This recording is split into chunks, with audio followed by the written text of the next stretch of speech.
किसी होम्योपैथ के पास जाते हैं और वो आपको छोटी छोटी या फिर थोड़ी मीडियम साइज़ की गोल वाइट कलर की गोली देते हैं, तो आप क्या सोचते हैं कि ये कौन सी मेडिसिन होगी, या फिर इस तरह की मेडिसिन होम्योपैथिक होती भी है या नहीं होती है?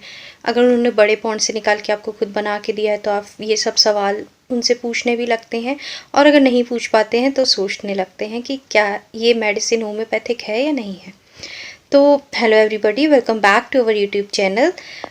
मैं हूँ डॉक्टर सोनाली और आज हम बात करने वाले हैं बायोकेमिक जो मेडिसिन्स होती हैं उनके बारे में। जी हाँ, ये बायोकेमिक मेडिसिन्स जो होती हैं ये वही वाइट गोलियाँ भी होती हैं, साथ में ये आपको लिक्विड फॉर्म में भी मिल जाएंगी। तो वाइट कलर की जो गोली होती है उस तरह की। तो चलिए बिना देरी किए वीडियो को स्टार्ट करते हैं।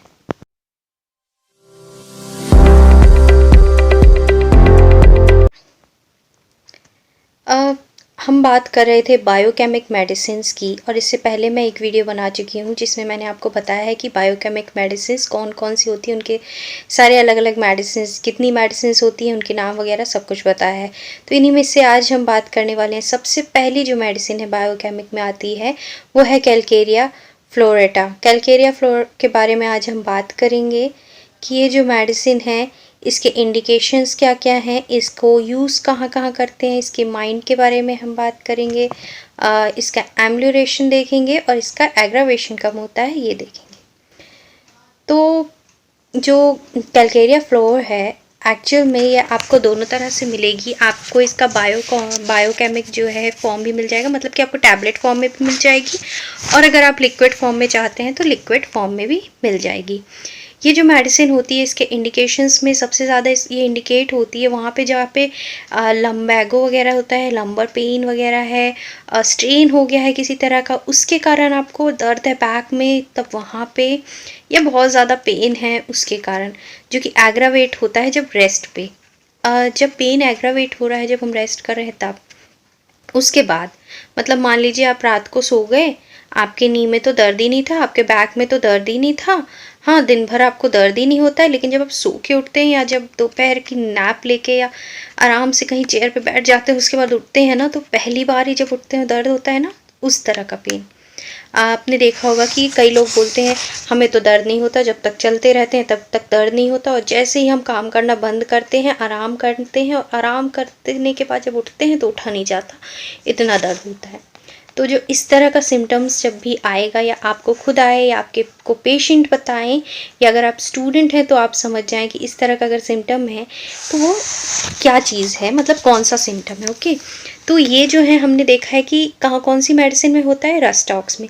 तो जी हाँ, सेम रस्टॉक्स की तरह ही ये सेम सिम्टम जो है वो कैलकेरिया फ्लोर का भी है, जहाँ पे एग्रावेशन जो है वो होता है आफ्टर रेस्ट।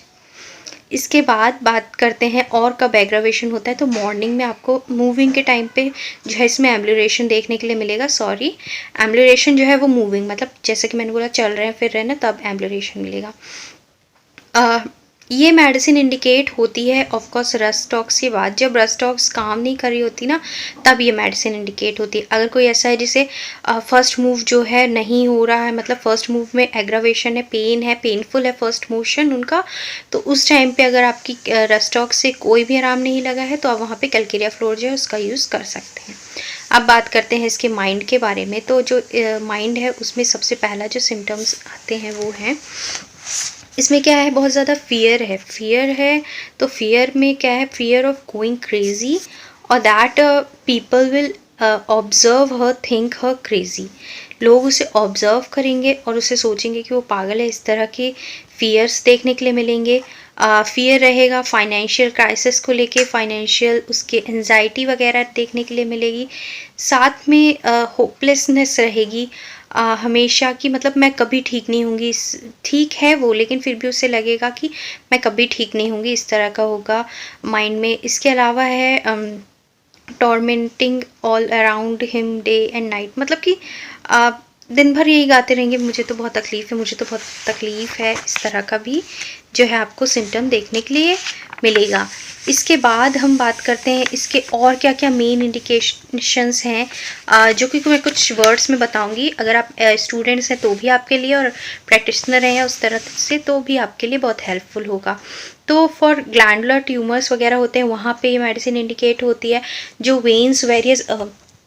जो वेन्स में प्रॉब्लम्स होती हैं उसमें, और आपने देखा होगा यूट्रस प्रोलैप्स हो जाता है ना जिन फीमेल्स में, वहाँ पे अगर देखने के लिए बाकी सिम्टम्स मैच हो रहे हैं तो यूट्रस प्रोलैप्स के लिए भी अच्छी मेडिसिन है। अगर बोन वगैरह अफेक्टेड है ना तो वहाँ भी अच्छी मेडिसिन है। साथ ही साथ ये मेडिसिन जो है वो पाइल्स में भी अच्छा असर करती है। एनलार्ज्ड है, अगर वेन्स जो है वो एलार्ज है, जैसे मैंने कहा वेन अफेक्शन के लिए, तो वेन एनलार्ज्ड है या वेरिकोस वेन है तो उसके लिए भी एक अच्छी मेडिसिन है। वेरिकोस वेन से याद आया कि हमारा पहले ही एक वीडियो बन चुका है वेरिकोस वेन पे, तो अगर आपने वो वीडियो नहीं देखा है और देखना चाहते हैं तो आप वो देख सकते हैं, चैनल पर अवेलेबल है। इसके बाद इंड्यूरेटेड ग्लैंड्स वगैरह हैं उसके लिए एनलार्जमेंट देखने मिल रही है हार्ट में। कभी कभी आपने सुना होगा कि डॉक्टर्स कहते हैं ना कि आपके दिल का साइज़, या मतलब पेशेंट के दिल का साइज़ जो है बड़ा हो गया, मतलब उनका दिल जो होता है नॉर्मल साइज़ से बड़ा हो गया है, उसमें सूजन आ गई है, तो वहाँ पे मेडिसिन बहुत अच्छा असर करती है। कैल्केरिया देखिए क्यों साइज़ मोस्टली बढ़ता है, क्योंकि कैल्शियम जो होता है ना उसके कारण, डिपोजिशन के कारण आप देखेंगे कि वहाँ पे जो है आपको देखने मिलेगा, माइलेजिया देखने मिलेगा, मतलब कि सूजन आ जाएगी उसकी मसल्स वगैरह में। तो कैल्शियम की कहीं ना कहीं या तो कैल्शियम ज़्यादा हो रहा है, कम हो रहा है, या मतलब उसका एक इम्बैलेंस बन रहा है, तो उसके कारण प्रॉब्लम है। तो अगर बाकी सिम्टम्स मैच होते हैं तो वहाँ पे हम ये मेडिसिन यूज़ कर सकते हैं। इसके अलावा जो सिम्टम्स होंगे ना वो डैम्प वेदर में हमेशा वर्स होते जाएंगे, और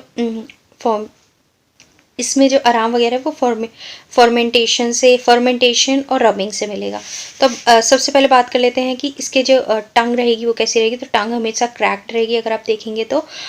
इसके बाद डिस्चार्जेस होंगे वो थिक होंगे, लंपी होंगे, येलो डिस्चार्ज होंगे। जो अल्सर वगैरह है ना उनमें येलो कलर का पस निकलेगा, और जैसे मैंने कहा थिक और लंपी रहेंगे। साथ ही साथ मेंसेस जो होंगे ना वो बहुत ज़्यादा फ्लोडिंग टाइप रहेंगे मेंसेस। अब बात करते हैं इसके एग्रावेशन एब्रिवेशन की। तो जैसा कि मैंने बताया एग्रावेशन हमेशा होगा डैम्प वेदर में, जब भी डैम्प वेदर होगा उस टाइम पे, और रेस्ट जैसे कि रेस्टॉक्स में होता है वैसे रेस्ट में एग्रावेशन होगा। और एम्लियोरेशन की अगर हम बात करें तो कोल्ड फर्मेंटेशन से जो है इसमें आराम मिलेगा। साथ ही साथ अगर आप रब करते हैं तो उससे आराम मिलेगा। बस bye rubbing and bye rubbing heat, मतलब कि रब करेंगे तो गर्म होगा ना वो एरिया, तो वहाँ पे उससे आराम मिल रहा है। साथ ही कोल्ड फर्मेंटेशन से भी आराम मिल रहा है। तो चलिए आज का वीडियो यहीं पे एंड करते हैं। Thank you very much. अगर आपको वीडियो अच्छा लगा हो तो please like, share and subscribe कीजिएगा, और कमेंट करना मत भूलिए।